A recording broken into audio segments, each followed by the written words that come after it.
सुकिमा ओना, Japanese horror legend.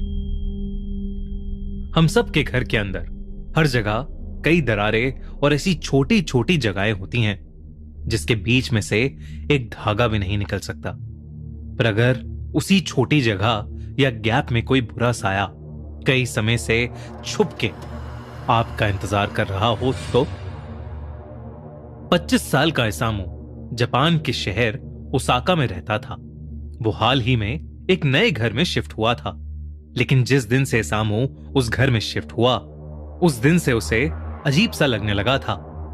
उसे हमेशा ऐसा महसूस होता था कि जैसे कोई उसे लगातार देख रहा है, लेकिन उस घर में उसके सिवा और कोई भी नहीं होता था। उस घर में इसामू जहां भी बैठा होता था या जो भी कर रहा होता था, उसे हर समय ऐसा ही लगता था जैसे कि कोई उसके साथ उसके कमरे में ही है। कभी रात में डिनर करते हुए उसे लगता था कि डाइनिंग रूम में पर्दे के पीछे से कोई उसे घूर रहा है। तो कभी जब वो बाथरूम में होता तो उसे लगता कि जैसे बाथरूम के दरवाजे के नीचे से कोई उसे घूर रहा है। कभी कभी तो जब वो रात के अंधेरे में सो रहा होता और उसकी आंखें अचानक खुलती तो भी उसे कुछ पलों के लिए ऐसा लगता कि अंधेरे में दो सफेद आंखें उसे घूर रही हैं। इसामू इन सब से परेशान होकर बस उस चीज को ढूंढना चाहता था जो उसे घूर रही थी। इसलिए इसामू ने घर के हर एक कोने में उस चीज की खोज करनी शुरू कर दी। वो घर के पर्दों के पीछे देखता तो उसे लगता कि कोई उसे दीवार की दरार में से घूर रहा है। वो उस दरार में देखता तो उसे ऐसा लगता कि वो चीज उसके बिस्तर के नीचे से उसे देख रही है। वो बिस्तर के नीचे देखता तो उसे लगता कि वो चीज उसके सोफे के नीचे से उसे देख रही है, पर उसे कहीं भी कुछ नहीं मिलता था। धीरे धीरे इसामू अपना मानसिक संतुलन खोने लगा। वो सब छोड़कर अपना सारा समय जो भी उसे घूर रहा था उसको ढूंढने में लगाने लगा। दिन रात वो बस यही करता रहता था। घर के जिस कोने में उसे वो चीज नहीं मिलती वो उस कोने पर टेप लगाकर उसे बंद करने लगा था। धीरे धीरे लगभग उसका सारा घर टेप हुई जगहों से भर गया था। इसामू इतना पागल हो गया था कि उसने अपने घर से बाहर जाना ही बंद कर दिया था। जब कई दिन बाद उसके ऑफिस के दोस्त उसके ऑफिस के ना आने की वजह उससे पूछने के लिए उसके घर पहुंचे तो उन्हें इसामू जमीन पर पड़ा हुआ मिला। वो किसी से डरा हुआ कांप रहा था और रो रहा था। उसके ऑफिस के दोस्तों ने उसकी इस हालत की वजह पूछी तो उसने बताया कि वो घर से बाहर इसलिए नहीं निकल रहा क्योंकि वो लड़की उसे कहीं जाने नहीं दे रही है।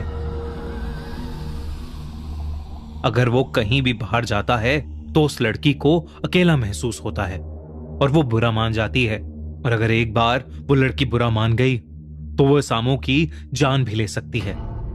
उसके दोस्तों को यह बात सुनकर बेहद अजीब लगा और उन्होंने जब उससे पूछा कि कौन सी लड़की और वो किधर है तो उसने अपने कमरे की ड्रेसिंग टेबल की तरफ उंगली उठाई।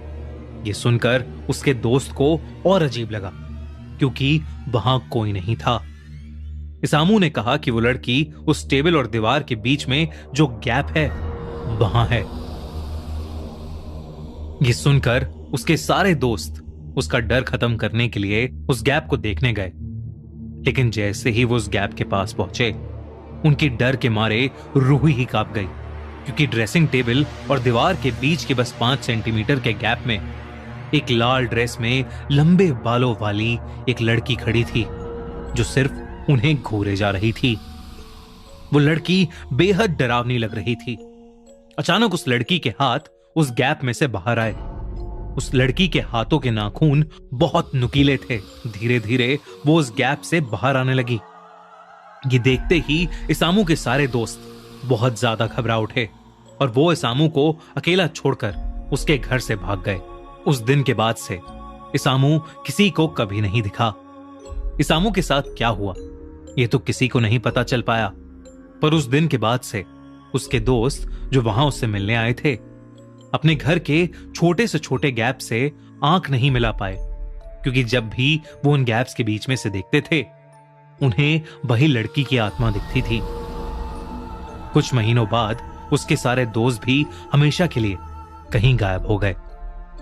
इसामू और उसके दोस्त क्यों और कहां गायब हुए, यह आज तक किसी को नहीं मालूम। पर उनकी जान पहचान वालों को यह लगता है यह सब उसी लड़की की आत्मा की वजह से हुआ है। उस लड़की की आत्मा जिसको सब सुकिमा ओना बुलाते हैं। सुकिमा ओना जापान की एक ऐसी स्पिरिट है जिसे the girl in the gap के नाम से भी जाना जाता है। माना जाता है कि वो एक ऐसी लड़की की आत्मा है जो लोगों के घरों के गैप में रहती है, और अगर किसी का उससे एक बार भी सामना हो जाए तो सुकिमा ओना उसे अपने साथ एक ऐसे डायमेंशन, एक ऐसी दुनिया में ले जाती है जहां से कभी कोई वापस नहीं आ सकता, शायद मरे हुए लोगों की दुनिया में।